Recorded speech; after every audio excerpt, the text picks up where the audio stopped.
ಕಾಲ್ತುಳಿತದಲ್ಲಿ ಬೆಳಗಾವಿ ದಂಪತಿಗೆ ಗಾಯ, ಚಿಕ್ಕಬಳ್ಳಾಪುರದ 5 ಮಂದಿ ಬಚಾವ್. ಅನಾಹುತದ ಭೀಕರತೆ ಬಿಚ್ಚಿಟ್ಟ ಬೆಂಗಳೂರಿನ ವ್ಯಕ್ತಿ.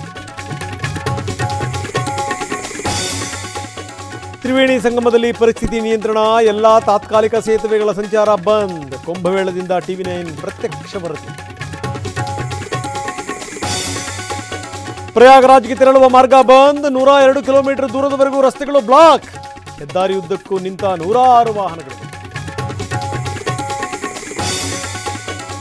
ಕಾಂಗ್ರೆಸ್ನಲ್ಲಿ ಇನ್ನೂ ನಿಲ್ಲದ ಅಸಮಾಧಾನ, ಸದ್ದಿಲ್ಲದೆ ಪ್ರವಾಸಕ್ಕೆ ಸಜ್ಜಾಗ್ತಿದ್ದಾರೆ ಶಾಸಕರು. ದುಬೈ ಟ್ರಿಪ್ಗೆ 15 ಶಾಸಕರ ಪ್ಲಾನ್. ಬೆಂಗಳೂರಿನ ಚಿಕ್ಕರಾಯನಕೆರೆಯಲ್ಲಿ ಅಗ್ನಿ ಅವಘಡ, ಪೊಲೀಸರು ಸೀಸ್ ಮಾಡಿದ ವಾಹನಗಳು ಬೆಂಕಿಯಾಗುತ್ತಿ. ಅಗ್ನಿಶಾಮಕ ಸಿಬ್ಬಂದಿ ಕಾರ್ಯಾಚರಣೆ.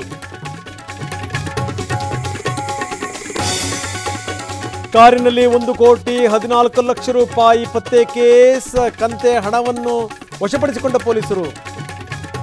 ಮುಂದುವರೆದಿದೆ ತನಿಖೆ.